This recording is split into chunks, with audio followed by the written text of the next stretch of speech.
susunod na programa ay Rated G. Ito ay pwede sa lahat ng manonood. Nagsimula ang bayang ito bilang isang maliit na settlement sa tabi ng dagat. At sa paglipas ng panahon ay unti-unting umunlad. Naging saksi rin ang bayang ito sa makasaysayang pagtatanggol para sa kalayaan ng ating bansa. Kung ang likas na yaman naman ang pag-uusapan, sagana ang lugar na ito dahil ito ay napalilibutan ng karagatan at mga kabundukan. At makikita rin sa mga mamamayan dito ang napakayamang kultura at pagpapahalaga sa kalikasan. Tara po at samahan niyo kaming muli sa isa na namang makulay at makasaysayang paglalakbay. Sama-sama nating tuklasin ang natatagong yaman ng lugar na ito na tinatawag ding The Village of Kamaya. Ito po ang Mariveles, Bataan. Sama-sama po tayong maglakbay dito lamang sa Landmarks.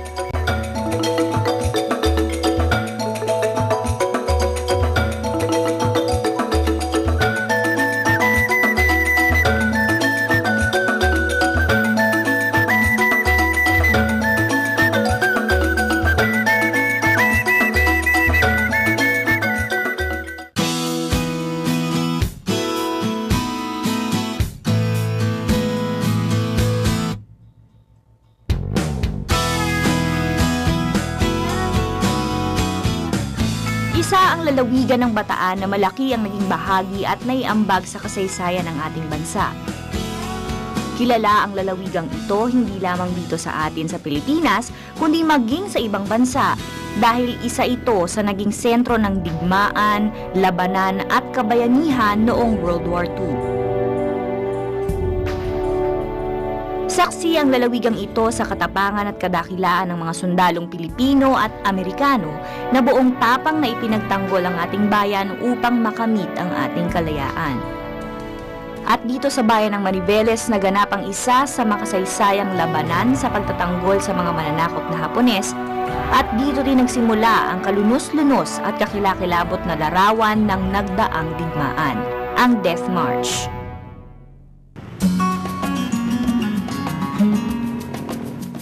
Matatagpuan sa Mariveles ang panimulang marker na tinatawag nilang Kilometer 00 na nagpapaalala sa hirap at kalupitan na dinanas ng mga sundalong Pilipino at Amerikano noong panahon ng pananakop ng mga Hapones. Pero bago pa man makilala ang Mariveles bilang famous battlefront noong World War II, ang bayang ito ay may sarili ng kasaysayan at kwento at maging ng mga nagsalin-saling alamat ng pagsisimula sa bawat henerasyon. Tinatawag noong maraming dilis dahil ang karagatan nito ay mayaman sa isdang dilis na naging Maradilis at sa paglipas ng panahon ay tinawag na Mariveles. Ang bayang ito ay napaliligiran ng malawak na karagatan, ang West Philippine Sea, ang Corregidor Bay at ang Manila Bay. Ang first-class municipality ito ay binubuo ng 18 mga barangay. Ang bayan ng Mariveles ay nasa pinakaibabang bahagi ng Bataan. Dahil meron itong malawak na kabukiran at napalilibutan ng karagatan, ang pangunahing ikinabubuhay ng mga tao rito ay pangingisda at pagsasaka. Ngunit kilala ang Mariveles dahil sa sariwa nitong mga isda na dinadala sa mga karatig bayan. Makikita rin dito ang maraming negosyo at ilang mga malalaking industriya na siyang nagbibigay ng kabuhayan sa mga tao rito at pinagkukunan ng kita ng lokal na pamahalaan. Patuloy din ang Mariveles sa pagpapaunlad sa turismo nito na isa sa pangunahing pinagmumulan ng income dito sa Mariveles. Nagbibigay din ito ng oportunidad sa mga mamamayan para magkaroon ng trabaho at sa pamamagitan ng turismo, mas lalo pang uunlad ang bayang ito. Dahil sa magandang tanawin at mayaman itong kalikasan, maraming turista ang nagtutungo dito.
Tulad ng mga naunang bayan dito sa Pilipinas noong bago pa man dumating ang mga Kastila, ang Mariveles, palibhasa'y nasa coastal area ng bansa, ay masasabing isa ng maunlad at malawak na komunidad ng mga katutubo. Dahil nga mabilis ang pag-unlad at magaan ang pamumuhay sa tabi ng karagatan noong mga panahong yon, isa ang Mariveles sa mahalagang komunidad noon na naging dako ng kalakalan at kaunlaran, na nakikipag-ugnayan na noon sa mga dayuhang mangangalakal tulad ng mga Tsino at Arabo. Hanggang sa dumating ang mga Kastila na nakita naman ang potensyal at magandang katangian ng komunidad na ito. Tinawag itong Kamayan noon. Ang Mariveles ay bahagi dati ng isang korehimiento o ang subdivisions ng isang lugar na binubuo ng Bagak, Morong, Corregidor Island at Maragondon, Cavite. Noong 1646, naganap ang isang labanan sa pagitan ng Spain at Dutch Republic dito sa Pilipinas na tinawag na Battles of La Naval de Manila. Tumagal ng 6 na buwan ang labanan mula March 15, 1646 hanggang October 4, 1646, kung saan ang huling bahagi nito ay naganap sa Mariveles. Sa pagtutulungan ng mga sundalong Pilipino at Espanyol, natalo ang Dutch Republic at umatras sa laban. Nagbigay ng kautusan si Governor General Pedro Manuel de Arandia noong 1754 na naging dahilan upang maitatag ang probinsya ng Bataan na binubuo ng Orion, Pilar, Balanga, Abukay, Samal, Orani, Hermosa, Dinalupihan at Mariveles na lahat ay dating bahagi ng Pampanga. Noong panahon naman ng digmaan sa pagitan ng mga Amerikano at Pilipino, naging malaki din ang bahagi ng bayan ng Mariveles dahil di iilan sa mga kababayan natin dito ang umanib sa mga revolusyonaryo para ipagtanggol ang ating bayan. Dito sa Mariveles sumuko ang dating Pangulong Manuel L. Quezon na noon ay isang major at aide-de-camp ni General Emilio Aguinaldo. Dito rin naaresto si General Artemio Ricarte noong March 29, 1904 sa ilalim ng Philippine Constabulary sa panahon ng pagtatapos ng Filipino-American War at ang bansa ay inihahanda na sa pagpapasailalim sa pamahalaan ng mga Amerikano. Tulad ng alam ng marami nating kababayan, kapag nabanggit ang lalawigan ng Bataan, ang sumasagi sa isip natin ay ang ikalawang digmaang pandaigdig at ang kabayanihan nating mga Pilipino. Nang sakupin ng mga mananakop na Hapones ang Pilipinas, matapos ang makasaysayang paglusob ng Japanese Aerial Cavalry sa Pearl Harbor sa Hawaii sa Estados Unidos, ang Maynila ay idineklara ng open city, matapos na ang Japanese Imperial Army ay dumaong na sa ating bansa.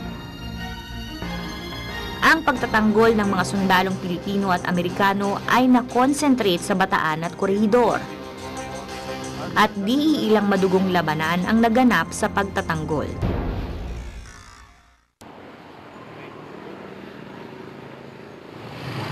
Noong April 9, 1942, matapos ang 3 buwang pakikipaglaban, ay sumuko ang mga Pilipino at Amerikanong sundalo sa mga kalabang Hapones. Matapos ang pagsukong ito, naganap ang isa sa pinakamadugong pangyayari sa kasaysayan ng Pilipinas, ang tinaguriang Bataan Death March. At dito po, sa mismong kinatatayuan ko ngayon, nagsimula ang kalunos-lunos na pangyayaring yon. Noong April 8, 1942, nakita ni Major General Edward P. King ang kalunos-lunos na kalagayan ng mga sundalong Pilipino at Amerikano at ang kawalan nito ng kakayahan upang patuloy na makipaglaban. Kinaumagahan ng April 9, 1942, nakipag-usap si General King kay Major General Kamichiro Nagano. Makalipas ang ilang oras ng pakikipagnegosasyon, nagpa siyang sumuko si General King sa mga Hapon. Nagsilbi ang bayan ng Mariveles bilang kampo ng mga sumukong sundalong Pilipino at Amerikano. At noong April 10, 1942, dito sa bayan ng Mariveles nagsimula ang malupit, madugo at kalunos-lunos na Death March.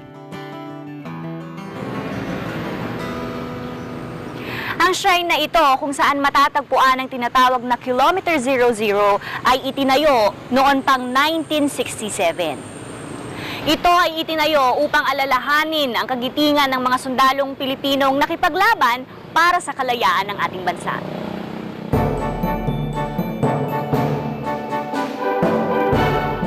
Sa paglipas ng panahon, ang marker at shrine na ito ang nagpapagunita sa atin ng kabayanihan at kagitingan ng ating mga ninuno at magbibigay din sa atin ng pagpapahalaga at inspirasyon upang patuloy pa nating ipagtanggol ang ating bayang Pilipinas sa anumang paraan ng pagsikil sa ating kalayaan.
Hindi lang kilala ang Mariveles dahil sa kanyang naging bahagi sa kasaysayan ng ating bansa.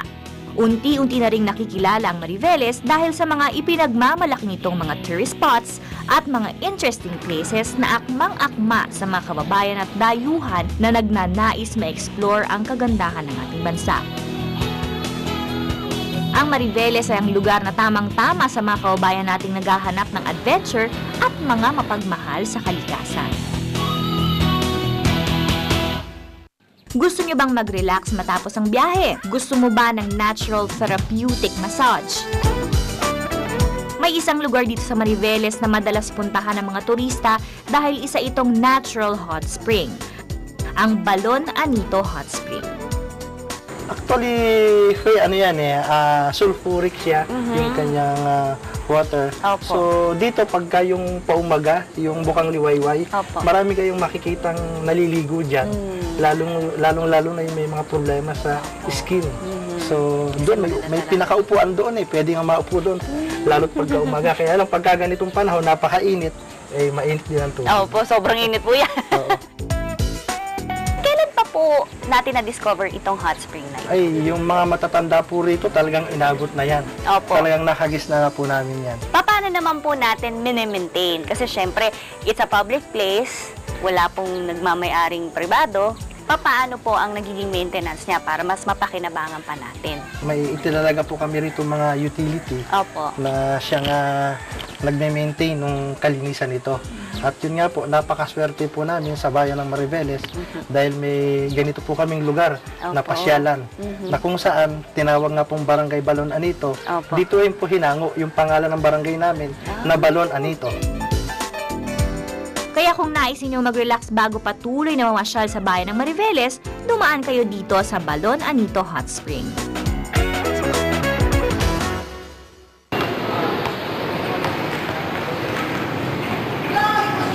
Ito po ang Mariveles People's Park, kung saan dating nakatayo ang lumang munisipyo ng Mariveles. Sa kasalukuyan ay isa ito sa mga paboritong pasyalan ng mga kaubayan natin dito, lalo na ng mga kabataan. Dahil dito sila nakakapaglibang ng kanilang mga sarili sa pamamagitan ng iba't ibang sports activities at social events ng bayang ito.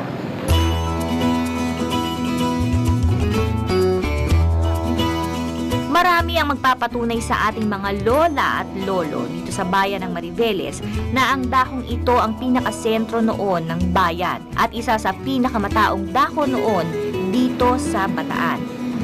Maraming aktibidad at palatuntunan ang naganap noon sa dakong ito.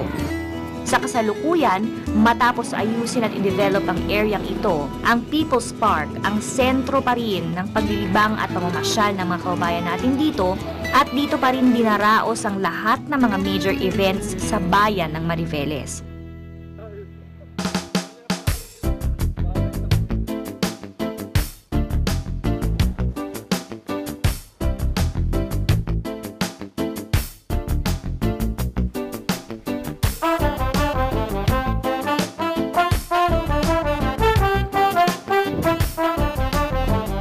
Isa sa mga paboritong puntahan dito sa Mariveles, Bataan ay ang kinatatayuan ko ngayon dahil sa extreme adventure na ibinibigay nito.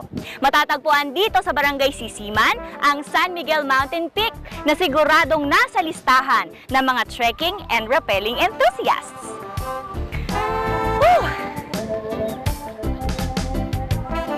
Kung extreme sports and adventure ang hilig ninyo, isama nyo ang lugar na ito sa inyong listahan.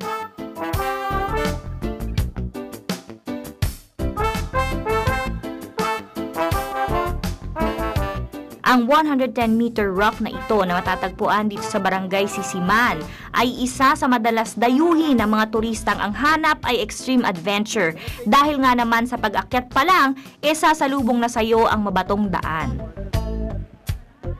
Ideal ang lugar na ito sa trekking at sa rappelling.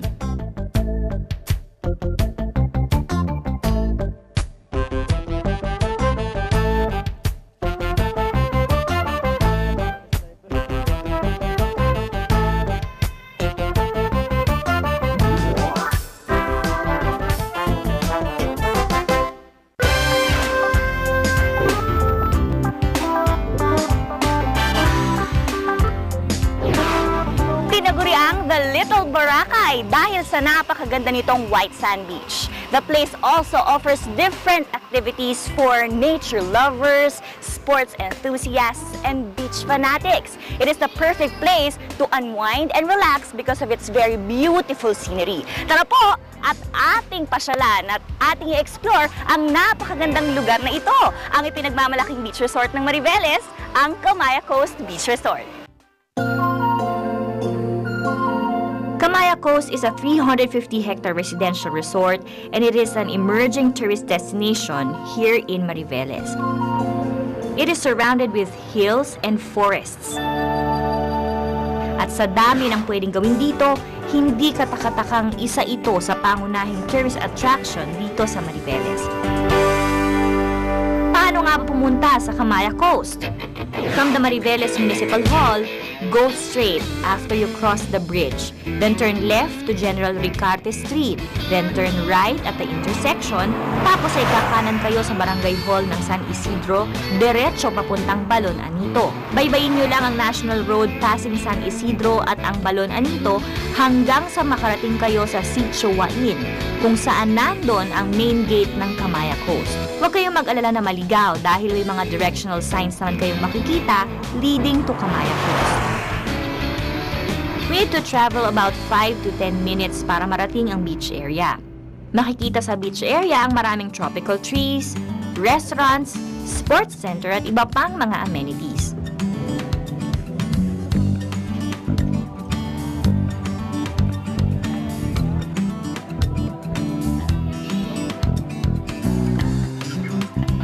This is a beach resort surrounded by residential and condominium developments and offers tour packages for all of the visitors. Cottages and cabanas can be found nearby the bay, which can be used for all of us to relax and enjoy the panoramic view of the sea.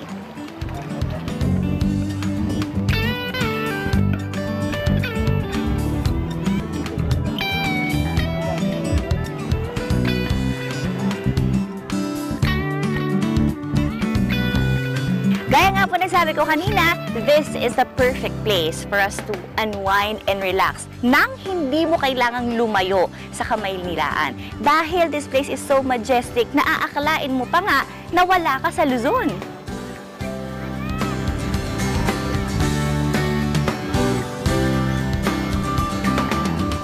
Talaga nga namang walang katulad ang magpahinga habang pinagmamasdan mo ang magandang tanawin ng dagat.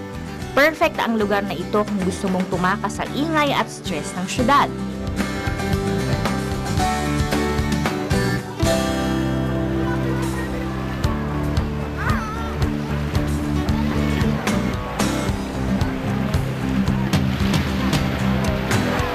You can also try other attractions of the resort besides the beach, like their indulgent restaurant, the sports center, and this infinity pool with a jacuzzi attached to it. Kaya ako nga po, ito, nag-relax ako dahil napakasarap maligo dito sa kanilang infinity pool. Ang warm ng tubig.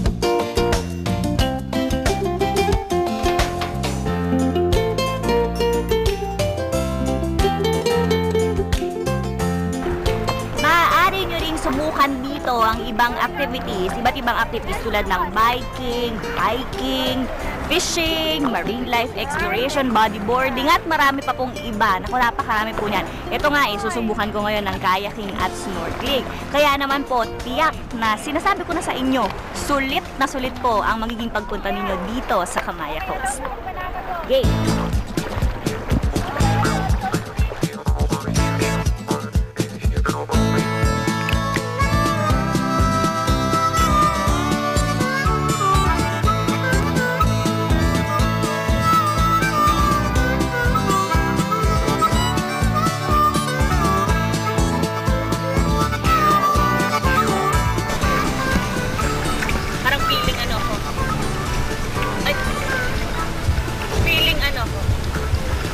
Professional boat rider daw.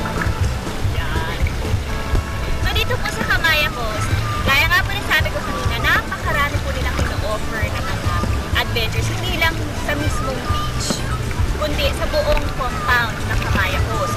Kaya nga siguro tinawag nila ito na Little Boracay. Kasi nga nila, you don't have to go all the way to Visayas just to experience all of these beach adventures. Kailangan nila para maranasan ko.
try it. Sabi nga nila, kahit sino pwedeng mag-try dito, kahit na anong age niyo, pwedeng bata, pwedeng matanda, pero yung mga kasama ko, mga mommies. Woo! Sarap!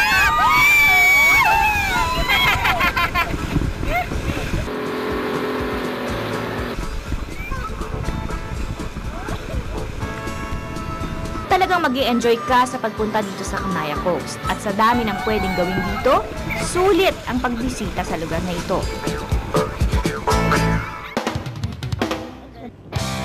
Tinatawag na The Little Boracay dahil sa kanyang pagkakahawig sa one of the primary tourist destinations of the Philippines.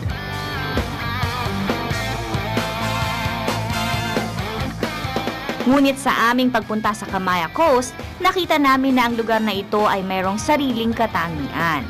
Katangiang kanyang maipagmamalaki at hindi maihahalin tulad sa iba. Bagamat ang ilang bahagi ng lugar na ito ay patuloy na dinidevelop, makikita natin na sa paglipas ng panahon, ito ay magiging isa sa mga pangunahing pasyalan, hindi lang dito sa buong Bataan, kundi maging sa buong Pilipinas.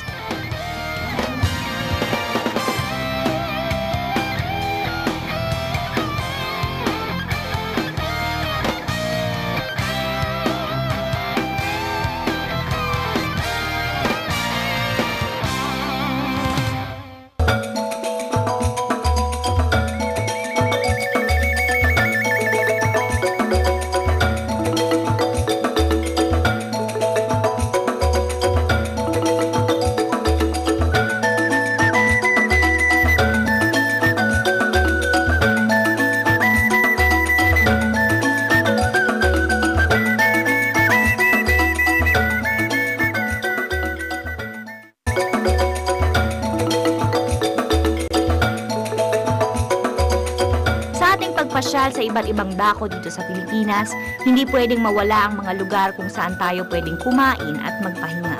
Dito sa Mariveles, may mga napuntahan kaming mga lugar na ating mga kainan at pwedeng tuluyan bago natin ipagpatuloy ang ating pamamasyal.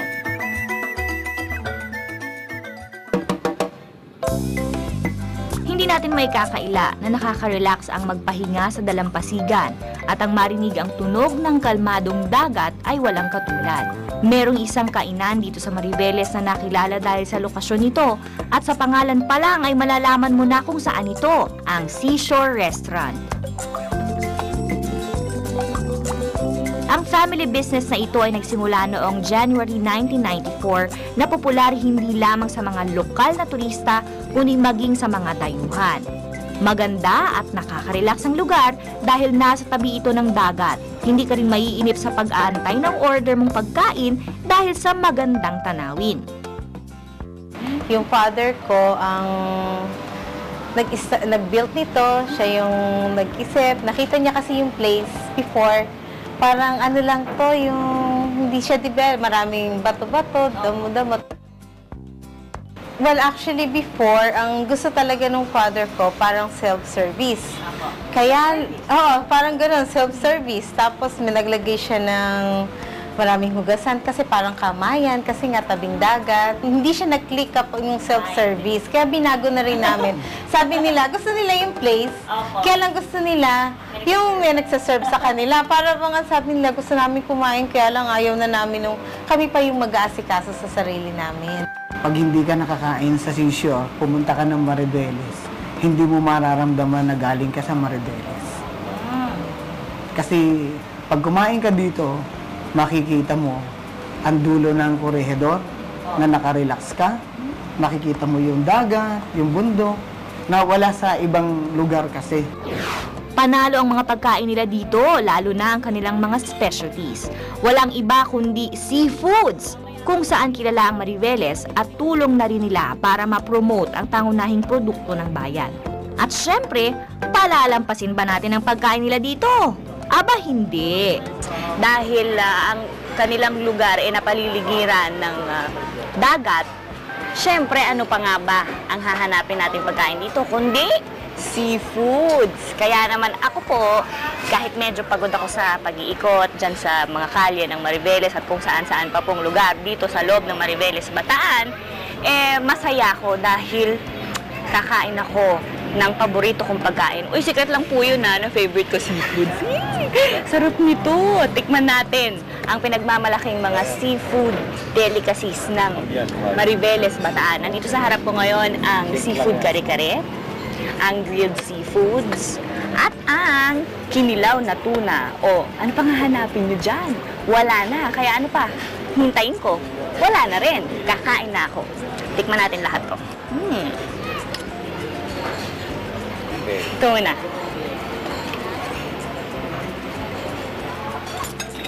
And kinilaw na tuna.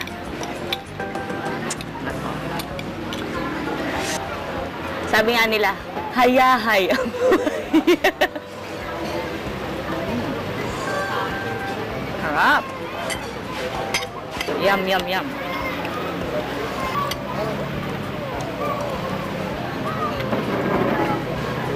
Harap.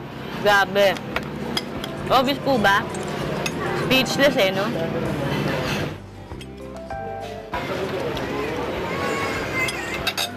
The best!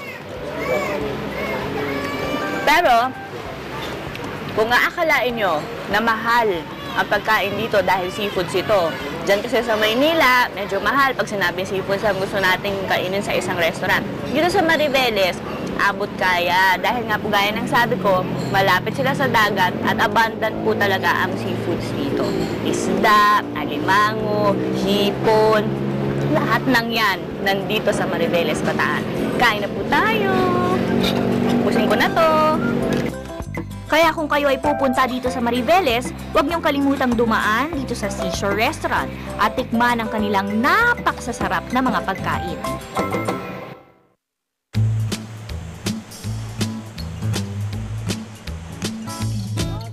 Kung gusto mo naman ng presko pero ibang scenery ang hanap mo, meron pang isang restaurant dito sa Mariveles na magbibigay naman sa'yo ng ibang experience habang kumakain.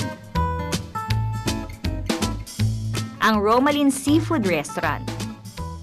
Garden ang theme ng restaurant dahil mahilig ang may-ari sa mga halaman at bukod dito, pangontra ito tuwing tag-init. May mga appear na nagaganap dyan kung merong kasal, may birthday, may sino may gusto sa garden, sino may gusto sa pavilion, saka yung panibagong itatayo namin swimming pool, yan parang bala ko rin din sana yung maglagay ako ng badminton saka yung kwan. Maganda po magiging parang ano na talaga siya, leisure park. Yung mga pang sports. Opo. Tanaw mo rin ang korhidor at ang malawak na karagatan ng West Philippine Sea.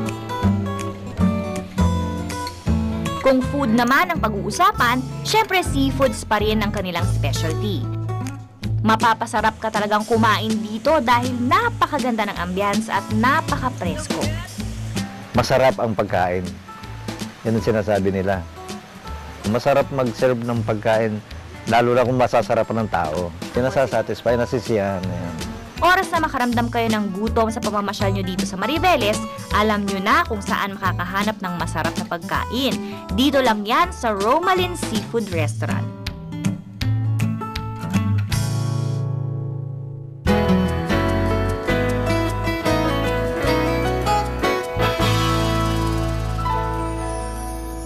Kung kinulang ang isang araw ng pamamasyal mo dito sa Mariveles at naghahanap ka pa ng matutuluyan, ang Villa Imperial ang dapat niyong puntahan.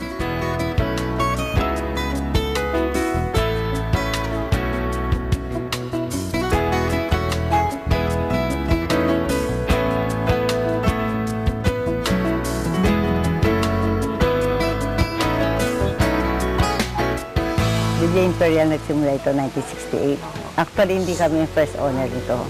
Ang first owner dito mga Chinese na taga Divisoria. 11 sila, magkakaibigan. Nung nagkaroon ng martial law, ayaw na nila. Tinigil na po. Ibinenta nilang share nila. Mura lang ito noon eh. Opo. Syempre, Napakamura, way back, that is 2 pesos per square meter. Wow! At paano Yes. po ninyo naman nalaman? Dahil ito ay family-owned, right? Hindi kasi yung hipag ko, kasosyo nila. Akala kasama siya sa mayari.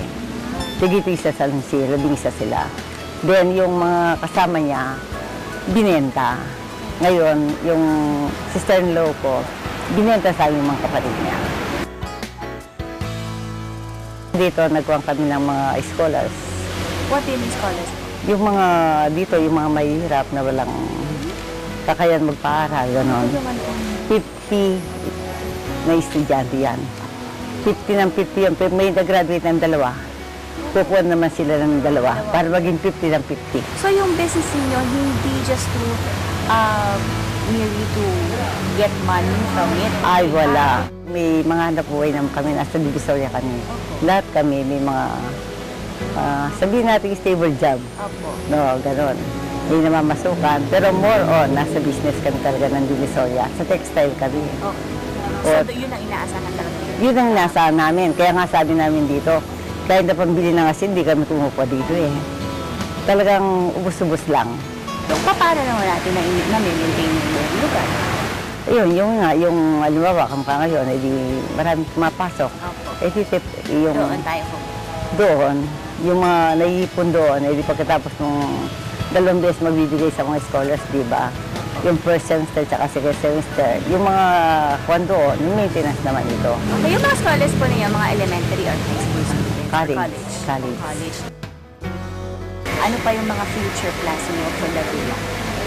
Future plans namin ngayon, siguro, matatanda na kami, 72, 80, something ganon, 80 plus. Sana nga may pagpatuloy pa rin legacy ng mga bata. Yung income sana nito, nandiyan pa rin. Dahil pag hindi na kaya, alam mo naman, mga bata yan eh. Hindi ko lang mag-i-stop yun. Yun na lang po namin ngayon, na may iwanan pa rin kami sa mga bata na susundin nila ang makatulong. Matagal na, that was 1982, 30 years, 32 years. Meron na kayong mga napag-graduate na? Marami na. Stable na? Marami na. May mga nursing pa. Bumabalik sila dito? Oo, pagkakwa naman, nagpapasalamat ka nun. Kaya kung minsan na naglalakad ka dyan, o sabi nga, ako yung pinag-aral ninyo. Di ba? Something ganun lang. Yun ang fulfillment namin. Kung naghahanap kayo ng matutuluyan matapos ang maghapong pamamasyal at kailangan nyo ng pahinga upang ituloy sa kinabukasan ng paglilibot dito sa Mariveles, dito na kayo tumuloy sa Villa Imperial.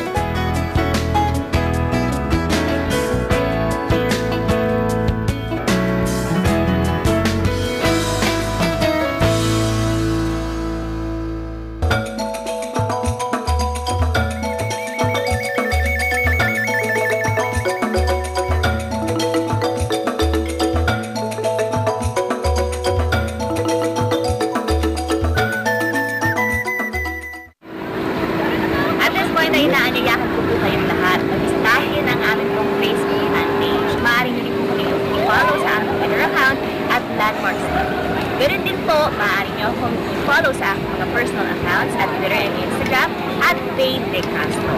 Sa ngayon po, ay nagpapasalamat din kami sa lahat ng aming mga sponsors at sa lahat ng mga tumulong po sa aming paglalakbay dito sa napakamakasaysayan bayan ng Mariveles.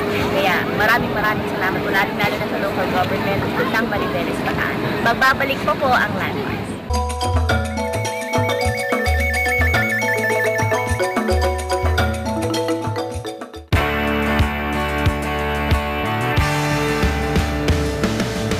Mula sa simpleng pagsisimula nito hanggang sa maging bahagi ito ng kasaysayan ng ating bansa, ang bayan ng Mariveles ay larawan na ngayon ng pagsulong at pag-unlad. Bunga ng kasipagan at pagiging matyaga ng ating mga kababayan, gayon din ang inspirasyon na ang bayang ito ay simbolo ng katapangan at kagitingan, ang Mariveles ay maituturing ng isa sa mga modernong bayan sa kasalukuyan na nakahanda sa mga pagbabagong panlipunan upang lubos pang matugunan ang pangangailangan ng mga mamamayan at maiangat ang buhay alang-alang sa susunod na henerasyon ng mga kababayan natin dito sa Mariveles.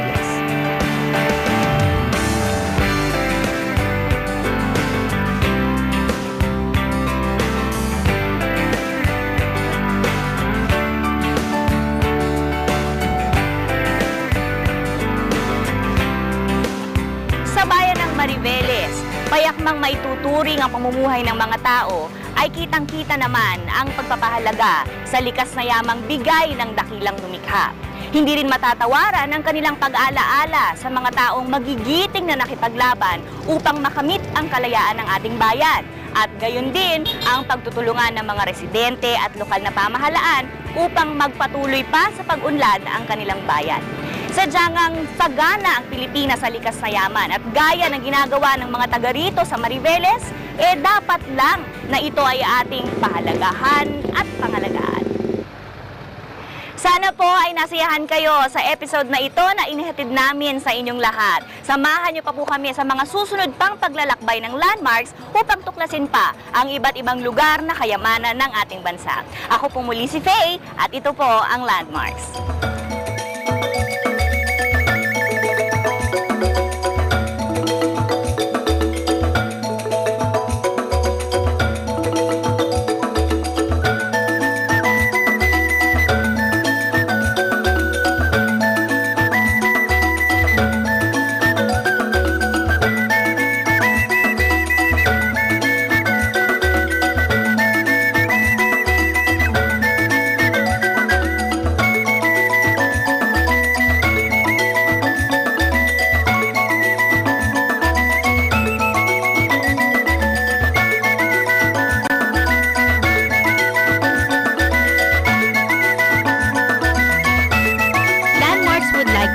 Following